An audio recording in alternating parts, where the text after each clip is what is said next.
attention, please.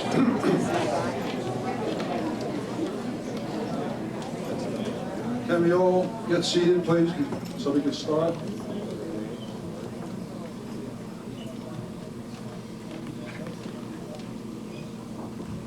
Before we have grace by Father Silveri, I'd like to introduce the guest of honor and have him seated, Father Natali.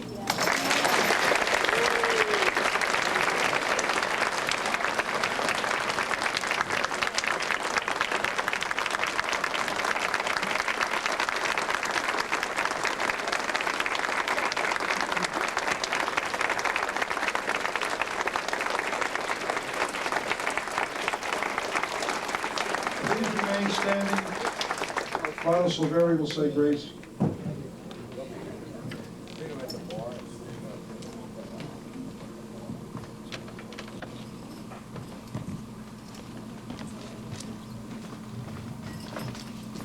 You want the long one or the short one? Short one, okay. In the name of the Father, the Son, and the Holy Spirit, amen. Together, fathers, bless us, O Lord, in these thy gifts, which we are about to receive from thy bounty through Christ our Lord, amen. And may the souls of the faithful depart, the mercy of God, rest in peace, amen. And Father Chendan, and Father Chendan.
Just can't help it.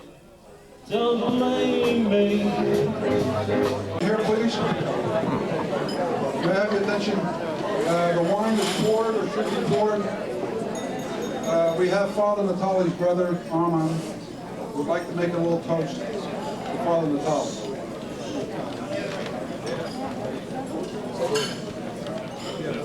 I'd like to make a toast to my brother, Father Natali, and to a lot of us, Al, to a good and humble priest who has put himself always at the end of the line and has thought of everyone first. To my brother Al, salute!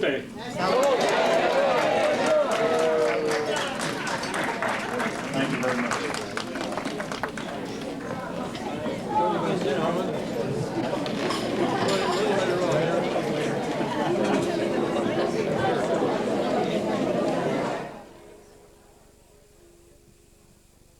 It will not open until after our program is completed. Thank you for your patience. Enjoy the rest of your evening.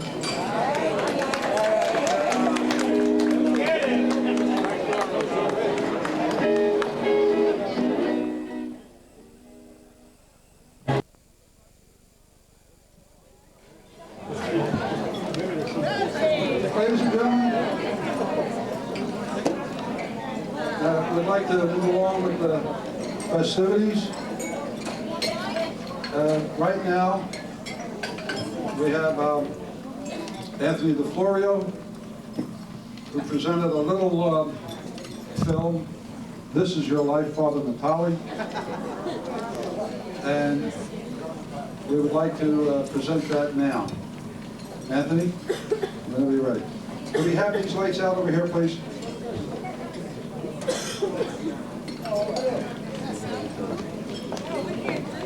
Oh, one more thing, please. We ran into a little glitch here.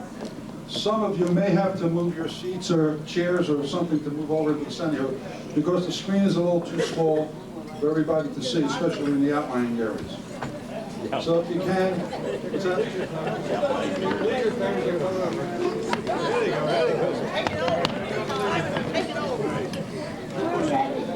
Go out.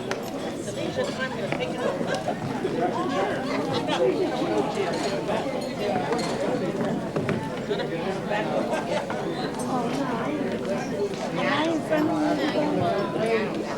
I hope everyone can see. If not, as we know, Father was born in Genoa in the shadow of Christopher Columbus's monument. And of course, he didn't know him personally. He was a bad kid when he was in Genoa. He used to, when they sent him to a boat, which was a reform school, and there was a boat where all the kids had to swab the decks and everything. But then he was glad to finally come to America, and St. Mary of the Eternal Parish in North Philadelphia. And his father used to send him to go buy the wine from this crazy lady. And one time he went to the door, he knocked on the door, and the lady came to the door and popped him on the head. So he got the wine, and when he was coming home on the skateboard, he broke the bottle. Then his father got him and throttled him. Then he decided to become a priest. So he went to the Augustinian order and spent his 8 years, and then he was ordained, and that's what we're going to see here, I hope.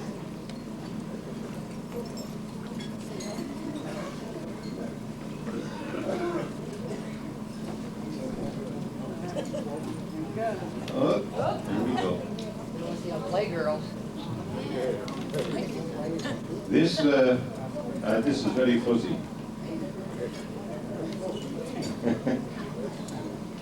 That's my mother, that white dot there.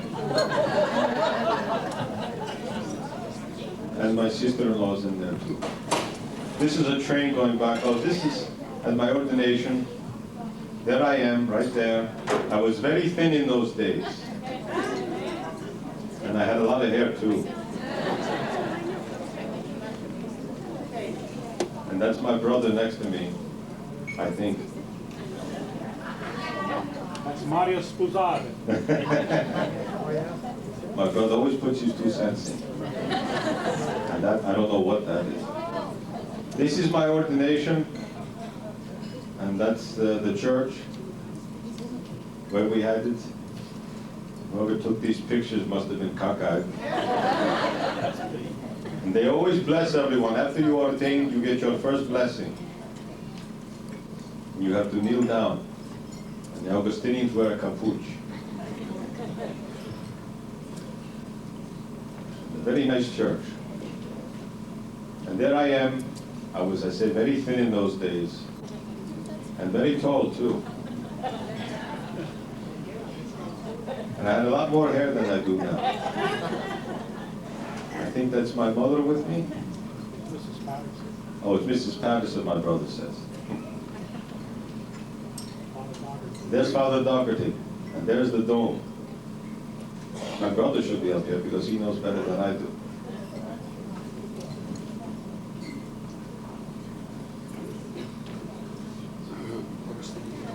The Augustinians. And this is me with my favorite white hat. I was very holy in those days because you can see the halo. And that's my favorite hat. And And my brother would always steal it from me. He was a real killer. And this is my hair. I don't see it anymore. It was very wavy in those days, and then it waved goodbye.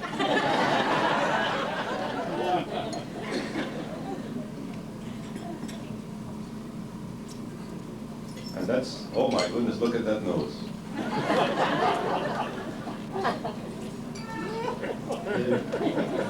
President Lincoln has nothing on me. And there I am.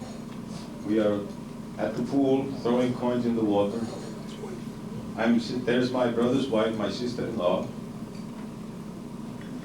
And we are throwing coins into the fountain. Didn't get our wish though.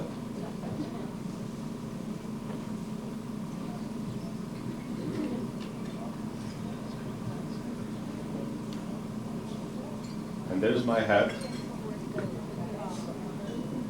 As I was very handsome in those days.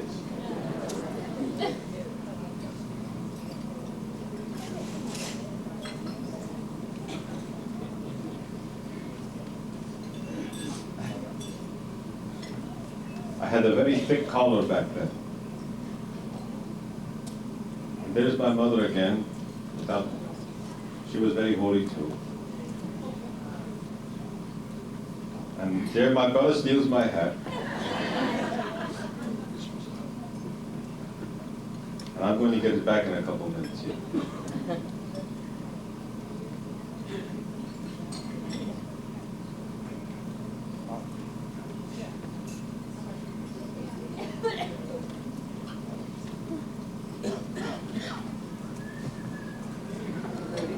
I'm going to give my hat back.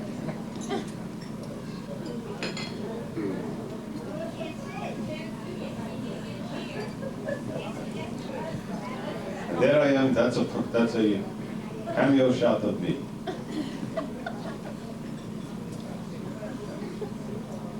And here we are, the Augustinians had a house in Seattle City where we would go for vacation.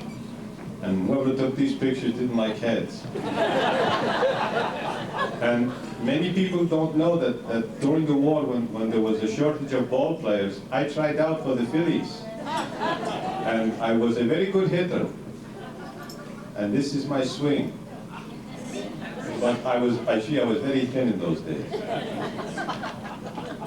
But I would take my eye off the ball, and so the Phillies didn't sign me. They signed the guy with one leg instead. Look at that swing.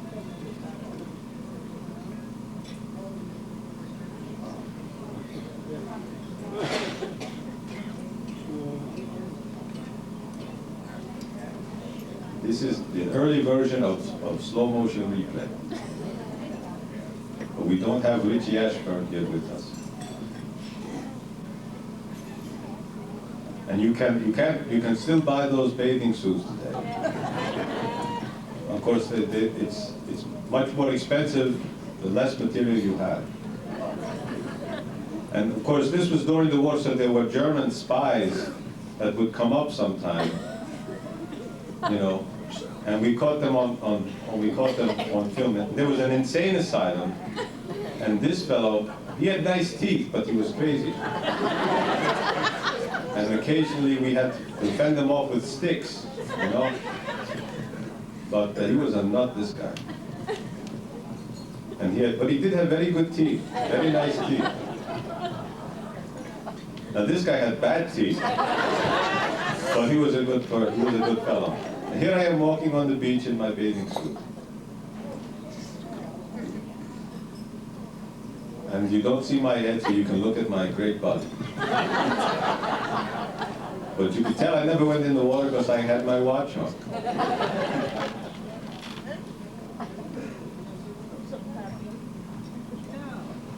And I said there we are, still on the beach. I was a good hitter, but I couldn't catch, so that's why I didn't get signed by the Phillies.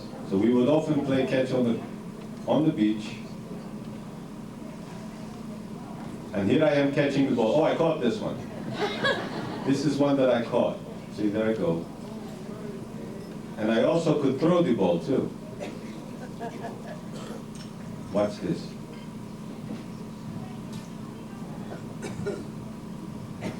What a toss. And watch this one, behind the back. Oh, but I couldn't catch. Oh. And here we are in Australia. That was quick. I was ordained and we're in Australia, and this is when the bishop came to visit. And we had a big celebration. And they had a girl who had St. Vitus dance, dancing for the bishop. Boy, could she move. There are all the school children from my school. And the teachers and the children, and some local urchins. They all stood still when the camera was on. This is the river that would overflow and flood out the basement of my rectory. And this is when we started to build the rectory, and they would tear the trees down. These guys were really good. But then they got tired and they decided, well, we will blow them up with dynamite. So we just, oh, there we go. We're blowing up the tree with dynamite, and a lot of snakes were there.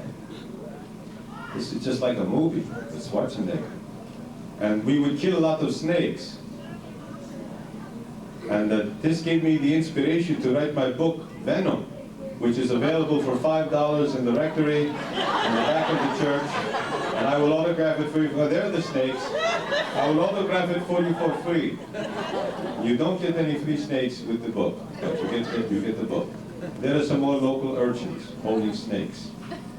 This is the beginnings of my rectory. That's it complete. And here are the horses that would come into my church and drink the holy water out of the fountain. Here's the school being built. And it's built already, it seems. And the sisters and all the school children. The sisters wore full habits in those days, no matter what the weather. And to raise money, we didn't have bingo, we had rodeos. And there I am on the horse trying to raise money. And boy, it was really something. My rear end was sore for a long time.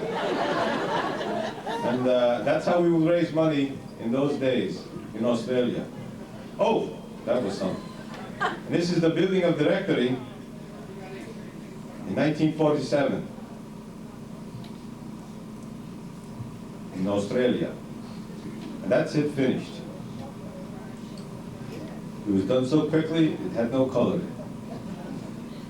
And of course, we moved the whole building by truck, because we didn't like it. And this is the first time we had the feast of the three saints, the three Sicilian saints, in 1945. And then we had a band, and a bishop, and the statues of the three saints. And there's a prize if you know all three, Alphios, Aelius, Selinus, and Philadelphus. That's the three. I hear Rita saying, we know she knows who they are. Yeah. And of course, there they are. There's the three saints, and the procession with the parishioners, and the military band.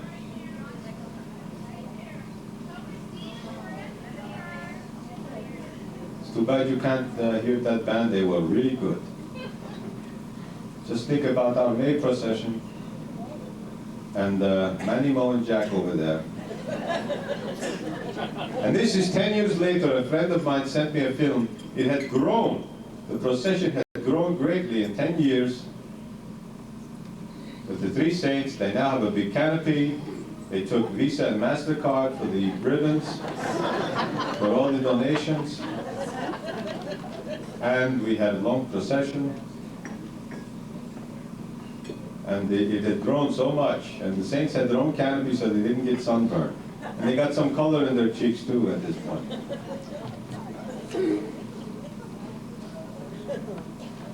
But this time the band didn't play. And this was the Blessed Sacrament being taken out with the canopy. And I'm holding the Blessed Sacrament.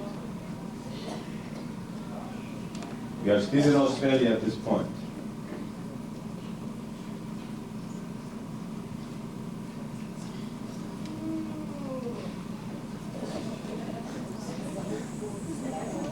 even had dogs to accompany us. And the school children also. There I am next to the bishop. I had less hair in those days. Being a pastor is very, very stressful. There I am next to the mayor and the bishop. And there is Our Lady of Fatima, who came to Australia for her first tour.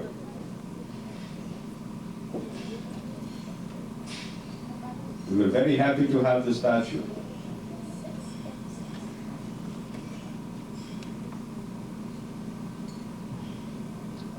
Beautiful statue.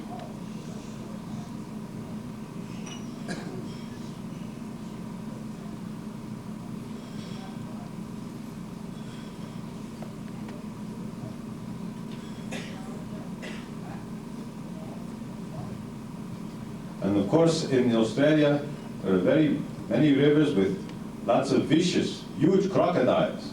In fact, I was the original Crocodile Dundee. And one time I was fishing, and I had my feet in the water, and I fell asleep, and they almost bit my foot off.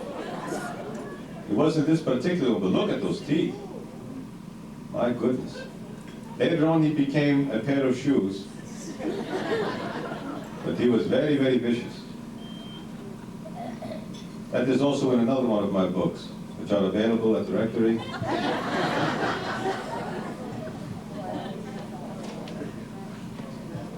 $5, no postage included. That is the river. This is after I left Australia, we went by boat to Italy, and there was lots of storms on the ocean. There's the storms. And I didn't eat very many meals on that trip.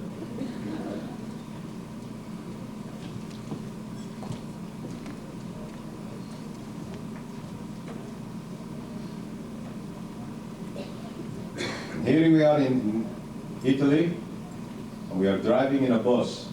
My mother was on this trip with me. There's my mother. She liked to drink Coca-Cola.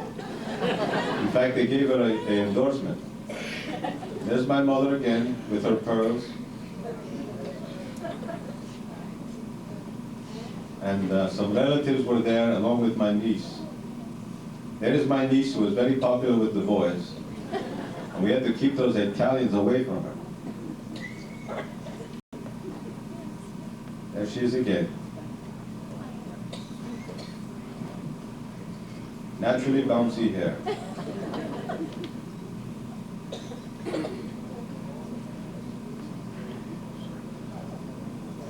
There's a church. And of course, I was then assigned to Lawrence, Massachusetts. And this was one of our processions. There's an Augustinian. We also had a procession with small statues. There was the pastor. And the sisters had short, and there's my mother again with me, wearing her favorite coat. But that's not me. That is my mother, though.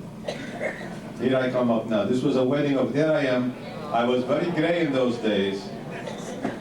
I was still tall, but I had less hair, and what was white. That's my parish, Holy Rosary, where I was pastor for 8 years in Lawrence, Massachusetts. We would have a procession with a band.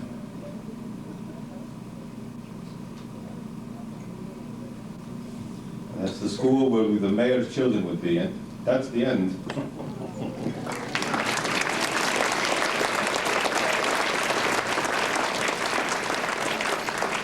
But all kidding aside, Father's a very talented man. When he was in the seminary, he's an accomplished cellist. He would play the cello with string quartet in the seminary. And he knows all about the operas, and the symphonies, and the composers. And he's even a poet himself, in addition to his 2 fabulous novels and the history of our parish, which he wrote. So we're going to have a appropriate person to do one of Father's poems, The Workingman's Prayer. A working man, if you count the state of Pennsylvania, Angelo will read Father's poem, The Workingman's Prayer.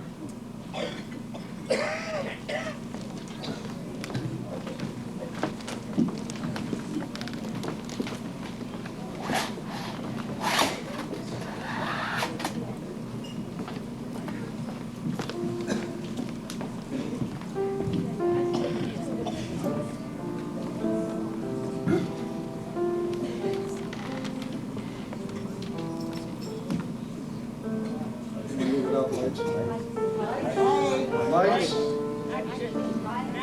Light.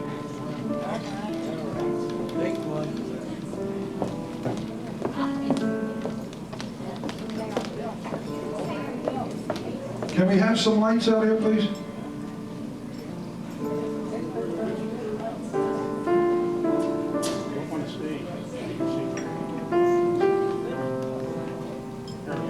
Thank you. The Working Man's Prayer by Father Alfred Natali.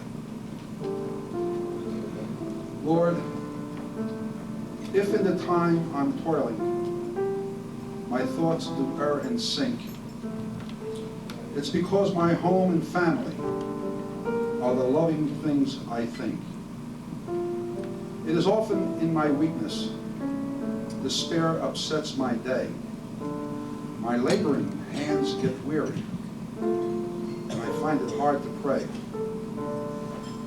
I know you look upon all.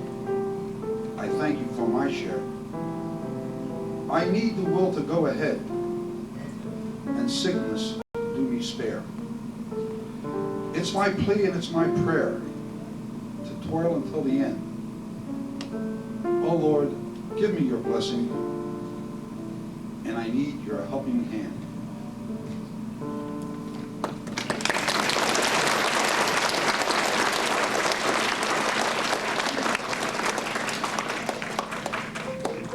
Like Anthony said, Father is not only a poet and a writer and an artist, because he's painted pictures of St. Rita,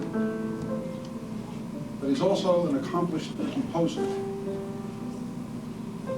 So to conclude this segment of our program, we would like to present one of his delightful songs, and it is his wish to all of us. Have a Good Day, as done by our choir director, Roselle.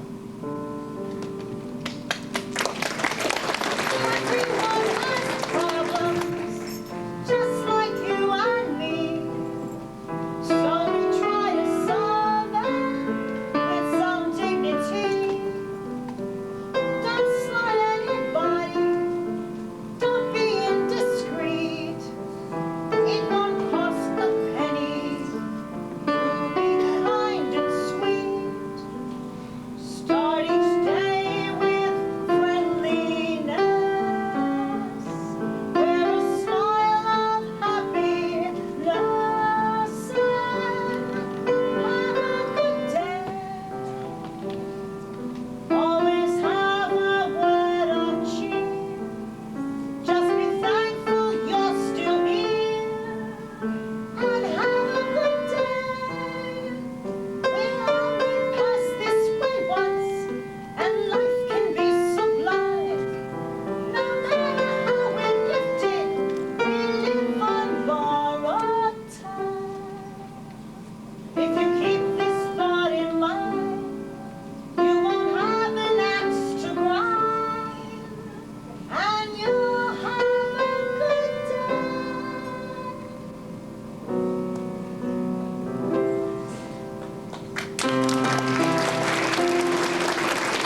Father Canemo, are you here?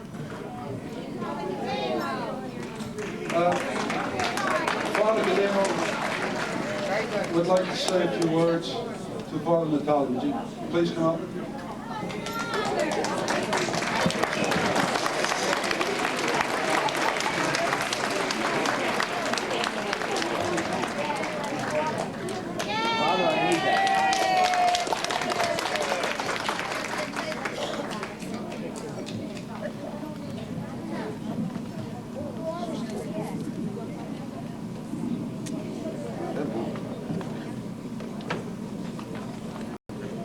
Al said I wanted to say a few words.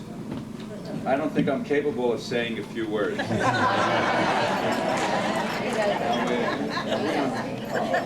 She says she knows that. I've been going for all these years. You still remember? I'll remember. I don't know how I got drafted into this. I have a little gift here for Father Natali. And some of you may think it's a strange gift. And I wrote a little card to go with the gift. And to me, it depicts what I feel about what this man is. And I don't know whether I should show you what the little gift is first or read the card. I'm having a hard time deciding. I think I'll read the card. Padre, I didn't want to give you money because with your vow of poverty, you probably would have given it over to the community. I didn't want to give you a religious gift because you are probably loaded down with them. So I am giving you this little statuette of Mickey because he is the symbol of joy and youthfulness, which you have. Also, he's tipping his hat. Can't see.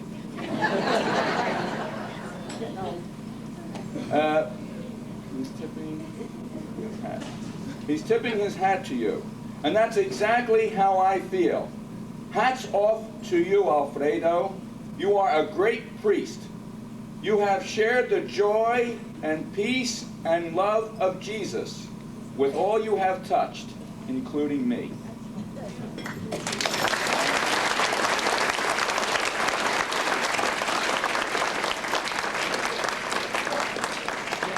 I had to open it for you. It's a little pewter statuette of my favorite person, Mickey Mouse. And he has his hat tipped to you, Father. And I hope this brings you as much joy as he's tipping his hat to you, which I do.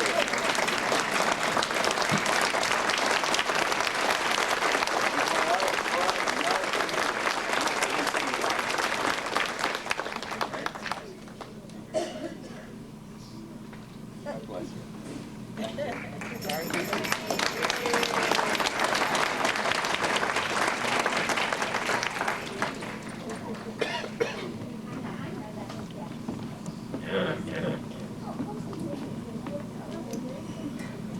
Sister Bernadette, was that good English composition or what?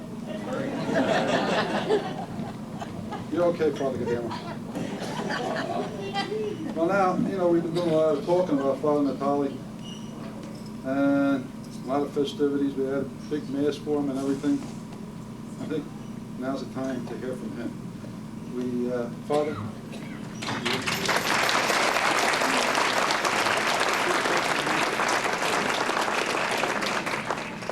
As a result of this gathering and so forth, the people of the parish, in conjunction with this ceremony, got a little gift together for you. And louder? Yeah. Somebody's got to tell me to talk louder? As loud as I talk? Okay, I'll talk louder then. This is a little gift as a result of the gathering here that we'd like to present to you. And that's right, you got laryngitis too. Hey, now you tell him to talk louder. So, on behalf of the parish and the people of the committee.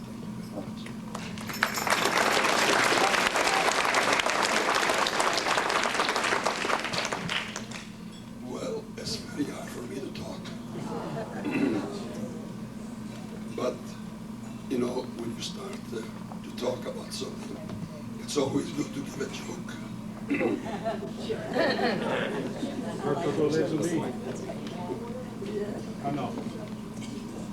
Well, just a few weeks ago, there was a man, and he was bringing his dog to the park. And he was kind of a gruff individual. And the lady passing by, she said, "What kind of a dog is that?" And he said, "She's a Cocker Spaniel." And she said, "What's her name?" "Fred." He said.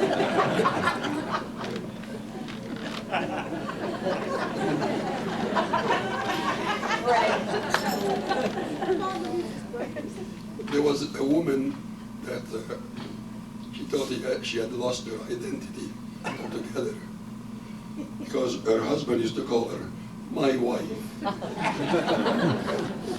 and her children called her "my mother." So one day she brought her dog to the veterinarian, and the dog's name was Blueberry. And while she was waiting at the place there, the attendant got a phone call from the doctor. And the doctor asked her, this attendant, "Who's in the office now?" And he said, "Blueberry's mother."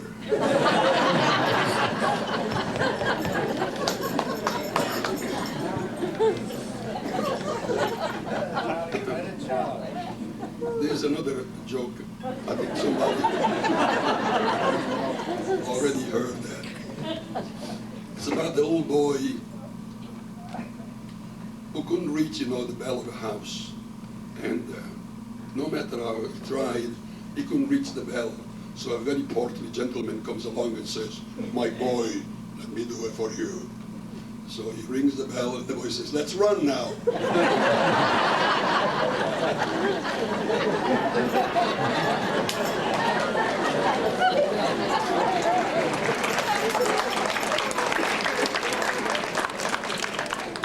What about the wealthy man?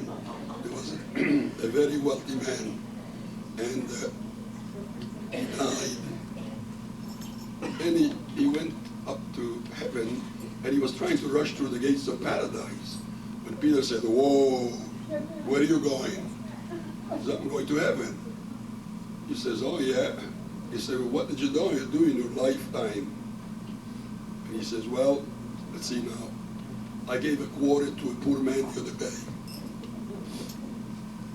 Peter looks at Gabriel. "Is that true?" Gabriel said, "Yeah, it is." He said, "What else did you do?" "Well," he said, 10 years ago I went to church and I put a quarter in the basket." And Peter says to Gabriel, "Is that true?" Gabriel, "Yeah." He says, "What do you think anyway?" Gabriel, "Give me his 50 cents back and tell him to go to hell."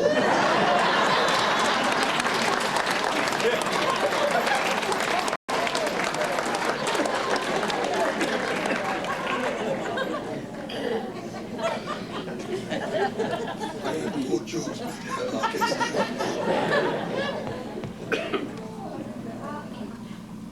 Anyway, here I am 50 years after my ordination to the priesthood.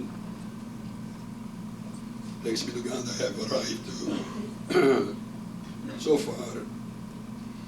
And I don't know how far we'll go yet, but I will remember this day that all of you good people, my relatives,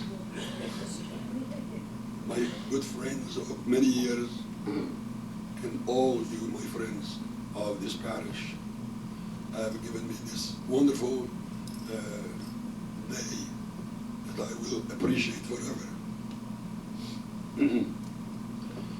Well, about 1928, when I came from Italy, I came by myself on the ship.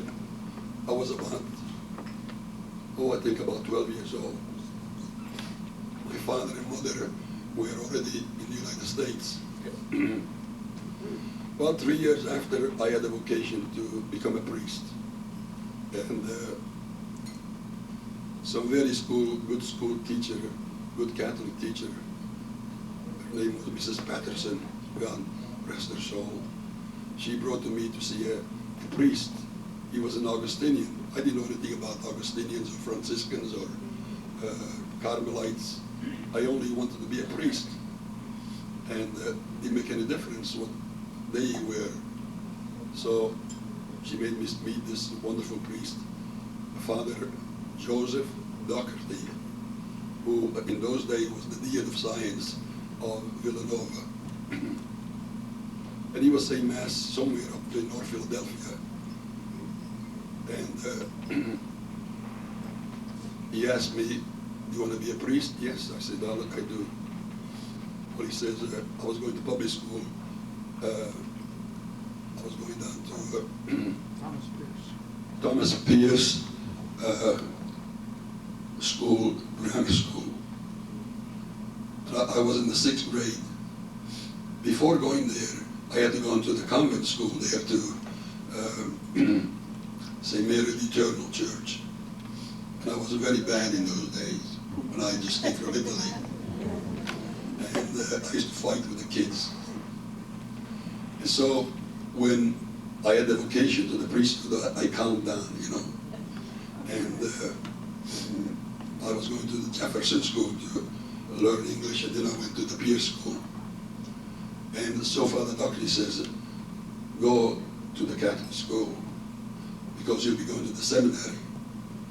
So when I went down to the Catholic school, St. Mary the Eternal, I went to the superior sister there, and I said, Sister, I'd like to come to the school. Not you again, she says. I said, Sister, I have changed. By the grace of God. Well, you know, at the end of the school year, I got a medal in religion. And he put me in the 8th grade. Then I went to Staten Island, and I was there 4 years, the Augustinian Academy. It was a high school. I could hardly understand English, but I made up my mind that I was going to be a priest, and no matter what. And so there I was, I studied very hard. Sometime in my room, 10 o'clock, the lights had to be out, but I had a flashlight, and I used to study under my covers so that I would know what to do and say when I went to school. Anyway, I passed by the grace of God.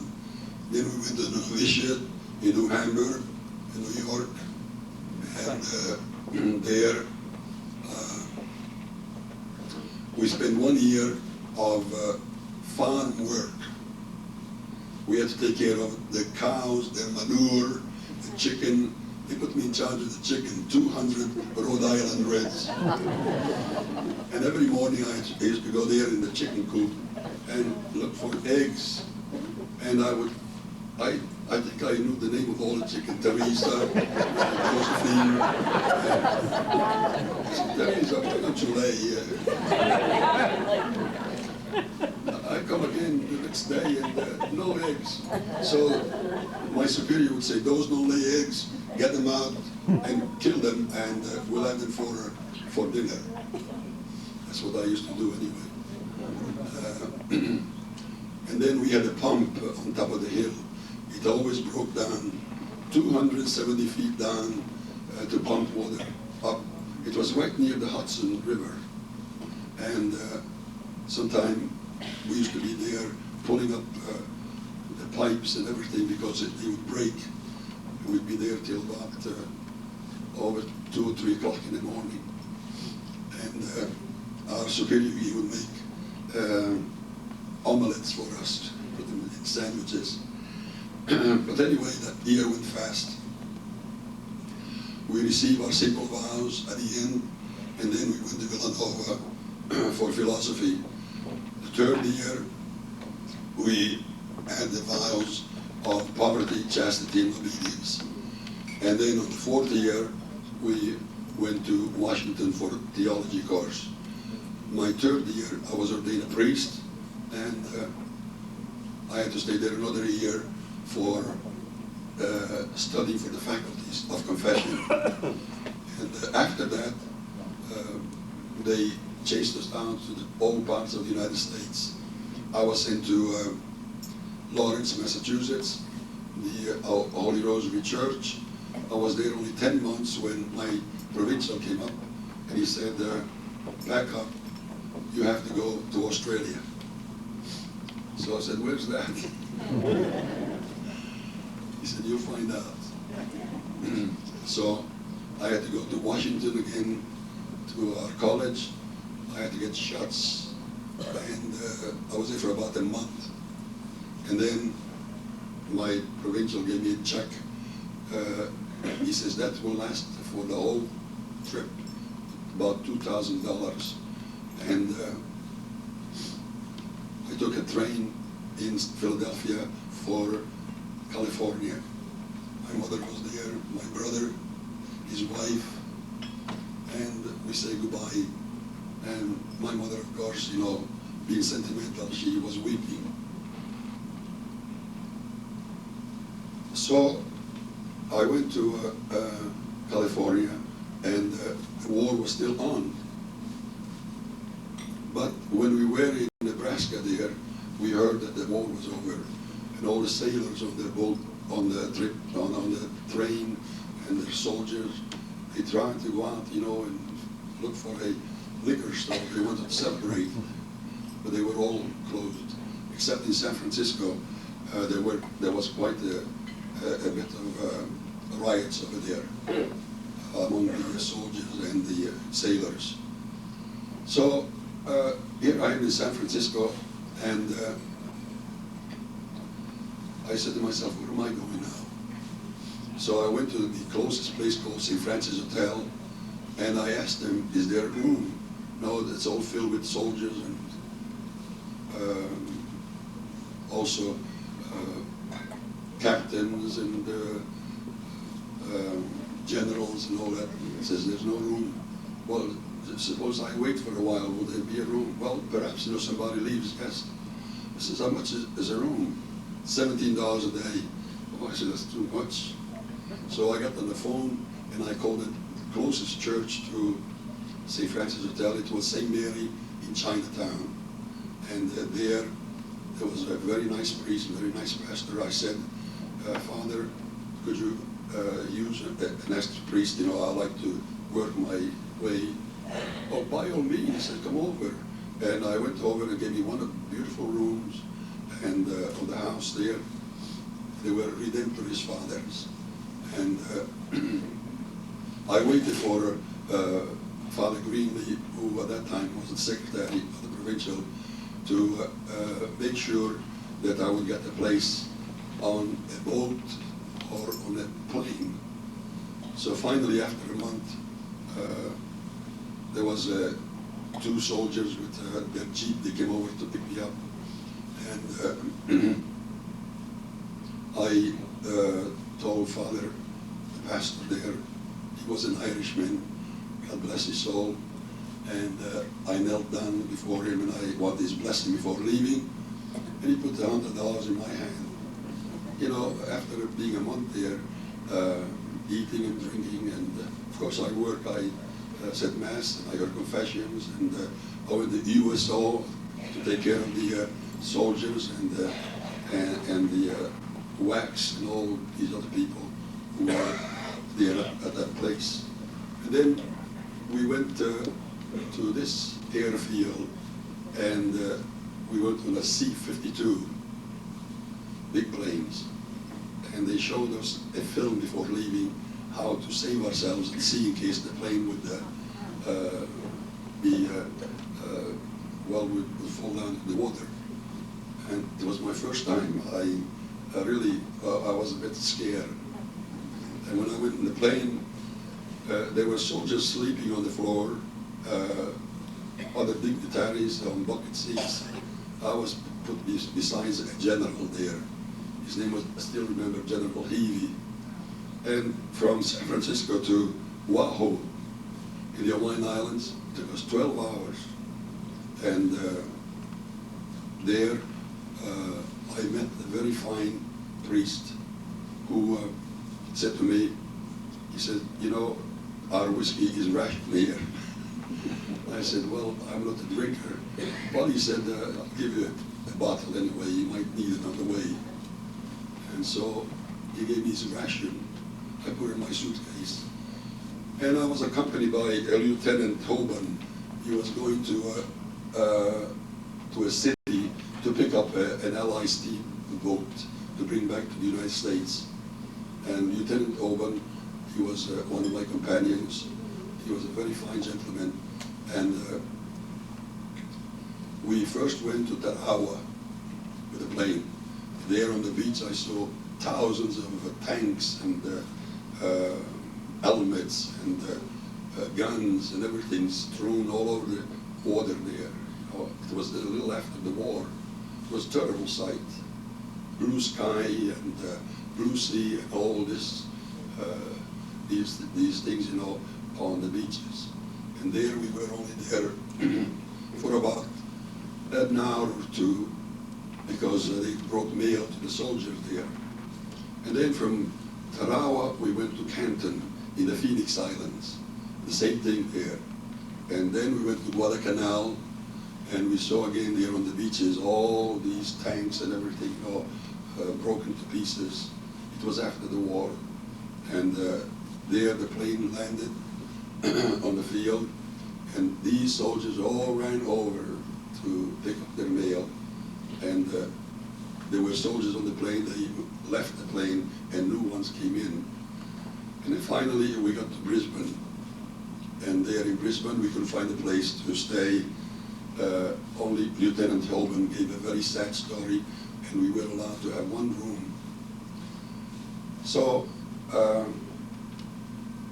there I was.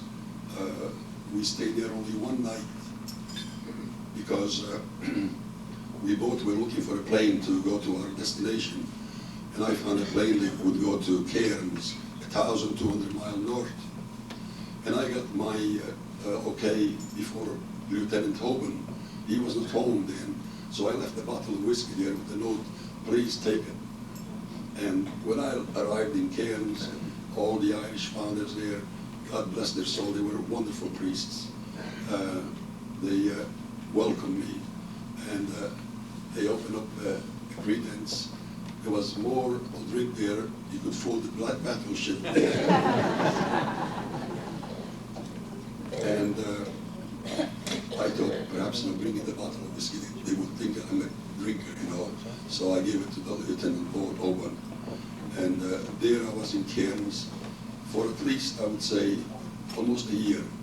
And the old Bishop Heavey, an Augustinian, he was sick in bed, and I was there, you know. I knelt down before him, and I kissed his ring.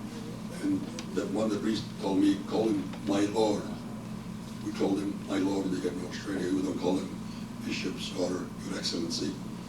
So I said, my Lord, I said, I came here to convert all the Italian people. He says, my son, you'll have a hard time.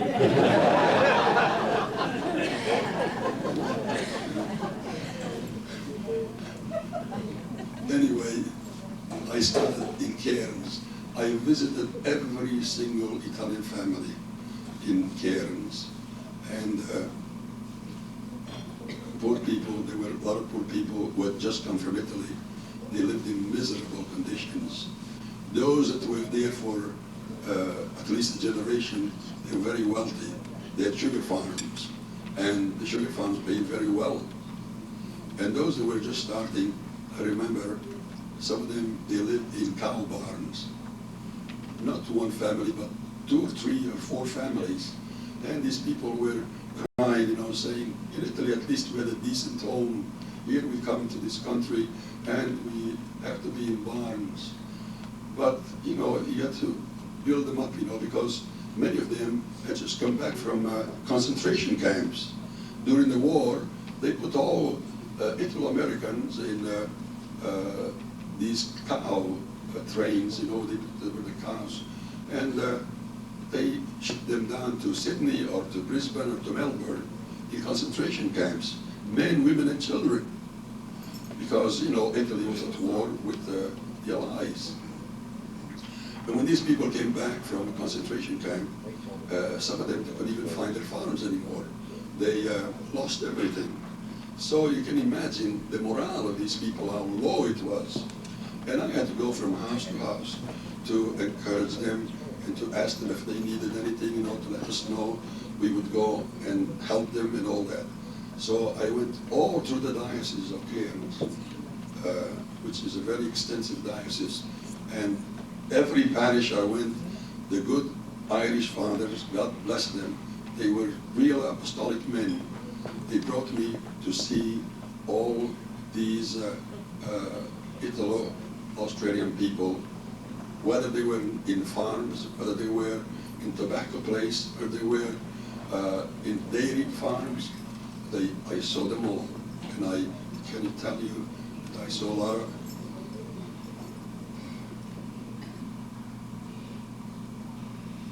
a lot of poor people who were really sad.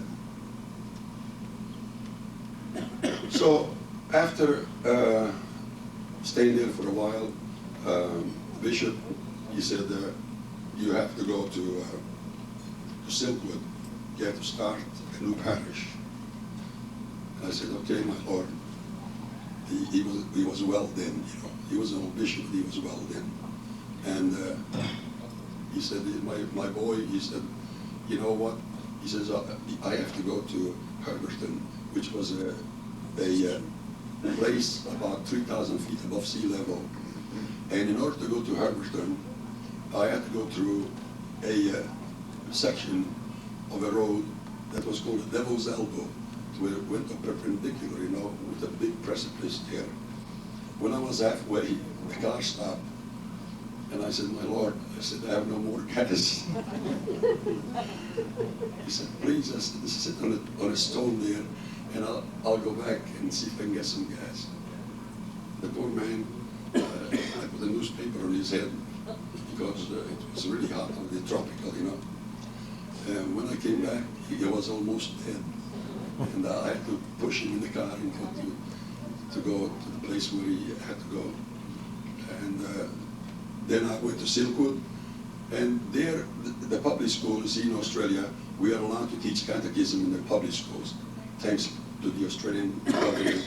They feel that giving a little morale to the children, you know, it is good. It is good for them, good for the country. I wish they would do this in America too, especially today when we find so much sorrow in these schools.